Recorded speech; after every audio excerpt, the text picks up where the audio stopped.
There's a 1 in a trillion chance the Ayatollah would ever genuinely give up his quest for a nuclear weapon. He wants a nuclear weapon to use it. He wants to destroy Israel, kill all the Jews. He's a religious Nazi. He wants to purify Islam and drive us out of the region. Yeah, I think he's a fanatical religious Nazi who would use a bomb. But let's talk to him. And if he really is sincere, give up enrichment. There are 40 countries in his world that have nuclear power but don't enrich. There's no commercial purpose for enriching uranium at 60%. Mm-hmm. He has enough to make 6 bombs at 60%. So turn that all over the international community. We'll pay for it.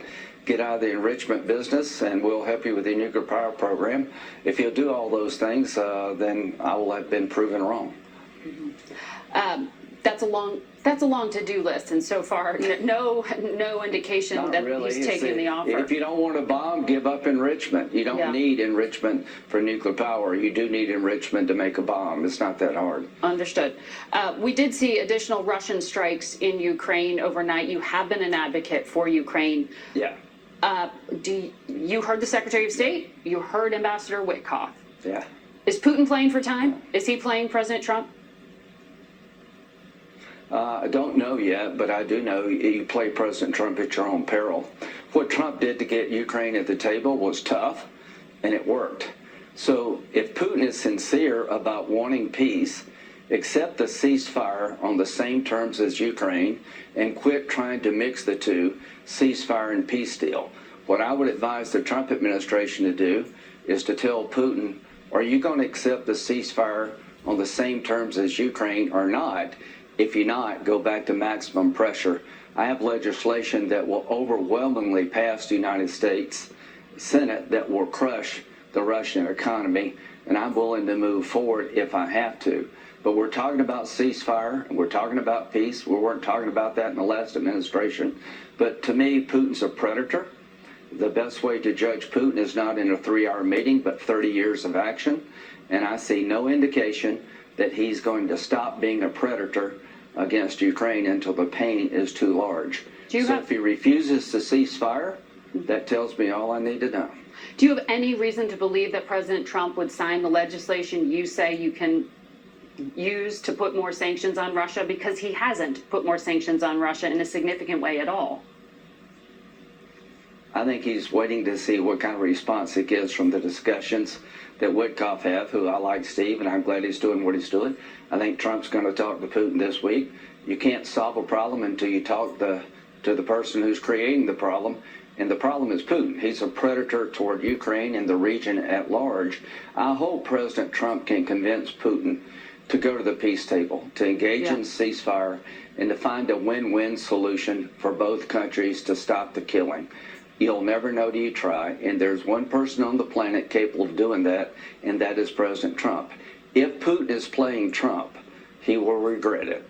Do you think Vladimir Putin benefits from the U.S. decision to try to shutter some of the advocates for the free press and agents of the free press, like Radio Free Europe, Radio Free Asia, and Voice of America? As you know, there was an executive order to try to dismantle them.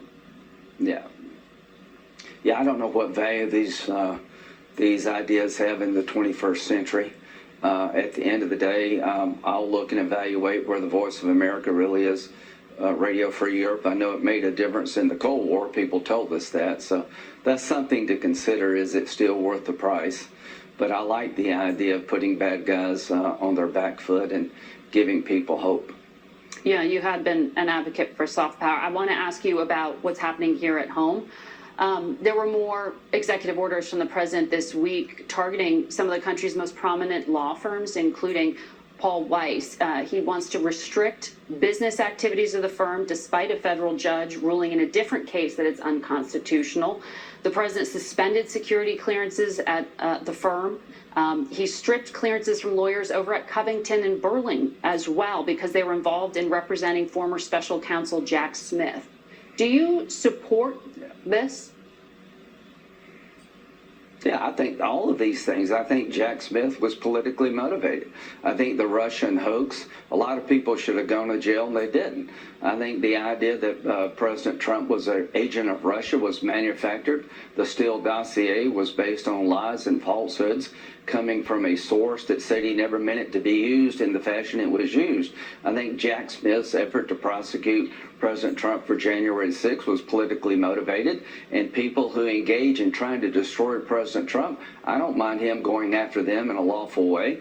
I don't mind. Is this lawful?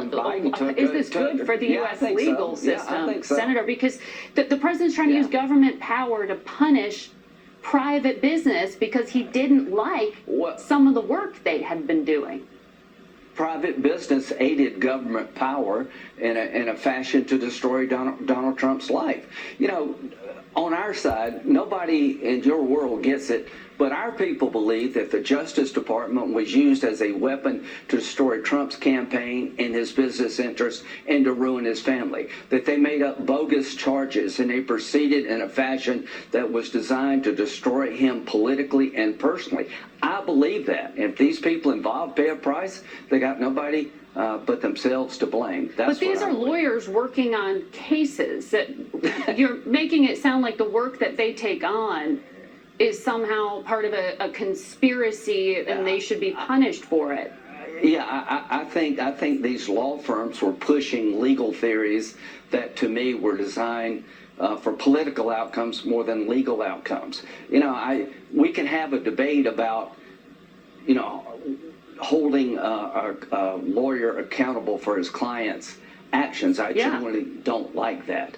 But these law That's firms, what this sounds like. Jack Smith using the power of government, incorporating these law firms, in my view, were trying to disrupt and take down the Republican nominee for president.